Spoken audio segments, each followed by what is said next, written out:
အားလုံးပဲမင်္ဂလာပါ Transporter Channel လေးမှာပြန်လည်ကြိုဆိုလိုက်ပါရခင်ဗျာကျွန်တော်တို့ဒီတစ်ပတ်မှာတော့ဥရောပမှာစုဖလားအများဆုံးရရှိထားတဲ့ကလပ်အသင်း10သင်းကိုဖော်ပြပေးသွားမှာပဲဖြစ်ပါတယ်ခင်ဗျာစုဖလားအများဆုံးရရှိထားတဲ့ကလပ်အသင်း10သင်းကဘယ်အသင်းတွေလဲဆိုတာကျွန်တော်နဲ့အတူကြည့်လိုက်ကြအောင်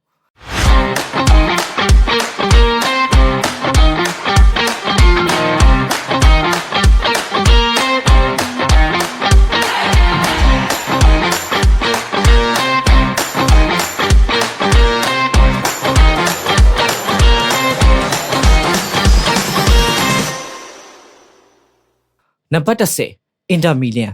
စုစုပေါင်းစုဖလားအရေအတွက်က25ခုအဓိကစုဖလားတွေကတော့ UEFA Champions League 3ချိန် Serie A Champion အချိန်20ထိဖြစ်ခဲ့မှုပါတယ်လက်ရှိချိန်ထိခြေစွမ်းပြနေတဲ့ Martinez လိုဝါရင်တိုက်စစ်မှု Marcus Thuram လိုတိုက်စစ်မှုတွေကိုပိုင်ဆိုင်ထားပြီးနီးပြအင်ဇာဂီလက်ထက်မှာအတော်ကောင်းတဲ့ခြေစွမ်းကိုပြသထားပါတယ်ဒီဟာဒီမှာလည်းအဆင့်1နေရာကဥဆောင်နေတဲ့အသင်းတစ်သင်းဖြစ်ပါတယ်နံပါတ်9 Chelsea စုဖလားအရေအတွက်25ခု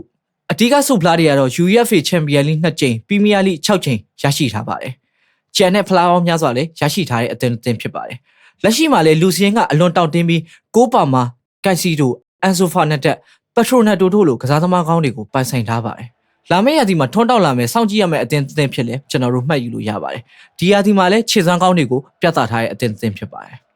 ။နံပါတ်8 Arsenal စုဖလားရေအတွက်30အဓိကစုဖလားတွေကတော့ Premier League 73ချိန်နဲ့ FA Cup 14ချိန်ထိရရှိထားပါတယ်။ Arsenal ကတော့ Honorary David Bergkamp, Robert Pires တို့ခေတ်ကစပြီးတော့ Ozil, Sanchez, Rosicki, Theo Walcott, Giroud တို့အထိအသင်းဟာတိတ်ကောင်းခဲ့ပေမဲ့ Champions League ဖလားနဲ့တော့အလှမ်းဝေးခဲ့ရပါတယ်။အခု Arteta လက်ထက်မှာတော့ Bukayo Saka, Odegaard, William Saliba, Gabriel, Declan Rice တို့လိုအစုအဖွဲ့ကိုပိုင်ဆိုင်ထားပေမဲ့ဒုတိယလူဖြစ်နေသေးပါပဲ။လာမယ့်ရာသီမှာအထူးကလိုအပ်တဲ့တောင်ပန်နဲ့တိုက်စစ်အင်အားဖြည့်တင်ပြီးစုဖလားတွေကိုရယူနိုင်မလားဆိုတာကတော့စောင့်ကြည့်ရပါဦးမယ်။နံပါတ်9 Manchester United စုဖလားရေအတွက်45ခု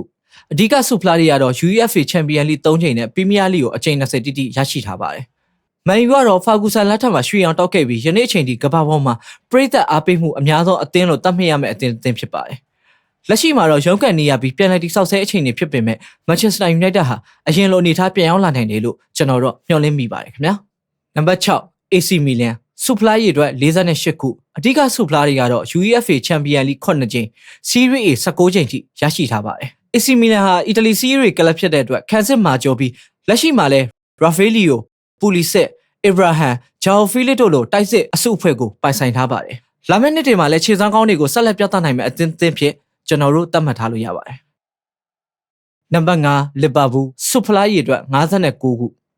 အဓိကစုဖလားတွေကတော့ UEFA Champions League 6ကြိမ် Premier League 19ကြိမ်ထိရရှိခဲ့ပါတယ်။အနည်းဆုံးထွန်းတောက်ခဲ့တဲ့အချိန်ကတော့ Firmino, Salah, Mane တိုက်စစ်3ယောက်အတွဲနဲ့စုဖလားပေါင်းများစွာကိုရရှိခဲ့ပြီးတော့အရန်ကိုကောင်းခဲ့တဲ့ခေတ်ဖြစ်ခဲ့ပါတယ်။ Manchester City ကိုလည်းအကောင်းဆုံးရစ်ဆိုင်နိုင်ခဲ့တဲ့အသင်းဖြစ်ပါတယ်။လက်ရှိမှာလည်း Premier League မှာအဆင့်1နေရာမှာအမှတ်များစွာဖြတ်ပြီးတော့ဥဆောင်နေခဲ့ပြီးတော့ဒီရာသီမှာ Premier League Champion အဖြစ်နိုင်ကြီးအများဆုံးအသင်းဖြစ်ပါတယ်။နံပါတ်4 Juventusစုဖလားရေအတွက်63ခု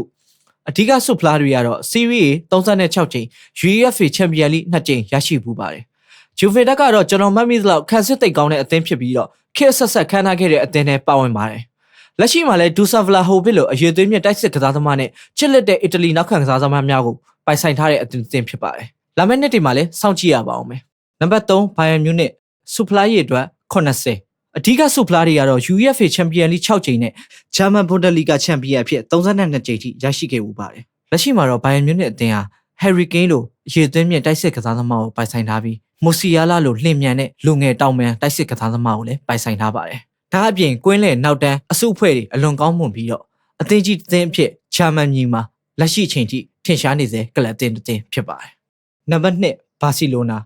စုဖလားရေအတွက်68ခုထင်ရှားတဲ့စုဖလားတွေကတော့ UEFA Champions League 5ကြိမ် La Liga Champion အဖြစ်28ကြိမ်ထိရရှိခဲ့မှုပါတယ်။အနည်းဆုံးထင်ရှားခဲ့ရတွေကတော့ Neymar, Suarez, Messi တို့တိုက်စစ်အတွဲနဲ့ Barcelona ဟာအလွန်ထွန်းတောက်ခဲ့မှုပါတယ်။လက်ရှိအချိန်မှာလည်း Rafinha, Lewandowski လက်မိုင်းရမယ်တိုက်စစ်3ယောက်အတွဲကအလွန်ကိုခြေစွမ်းပြလျက်ရှိပြီးတော့စပိန်လာလီဂါမှာလည်းအဆင့်1နေရာမှာဦးဆောင်လျက်ရှိပါတယ်။နံပါတ်1 Real Madrid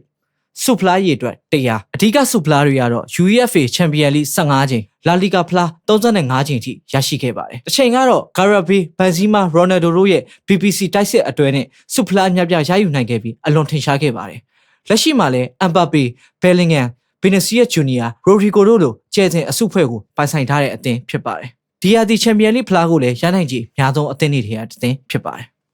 ကဲဒါကတော့ဥရောပမှာရှိတဲ့ကလပ်အသင်းတွေထဲကဆုဖလားအများဆုံးကလပ်အသင်း10အသင်းကိုကျွန်တော်တို့ရွေးချယ်ဖော်ပြပေးသွားတာဖြစ်ပါတယ်ခင်ဗျာမိတ်ဆွေတို့ရောဘယ်အသင်းတွေကိုသဘောကျကြလဲကောမန့်မှာရေးပေးသွားခဲ့ကြပါလာမယ့်ပတ်တွေမှာလည်းဘောလုံးအကစားနဲ့ပတ်သက်တဲ့အကြောင်းအရာတွေများစွာကိုဖော်ပြပေးသွားပါအောင်ခင်ဗျာကျွန်တော်တို့ channel လေးကိုလည်း like and subscribe လုပ်ပေးခြင်းဖြင့်ကူညီအားပေးလို့ရပါတယ်အဆုံးထိကြည့်ရှုပြီးလို့အားလုံးကိုကျေးဇူးတင်ပါတယ်ခင်ဗျာ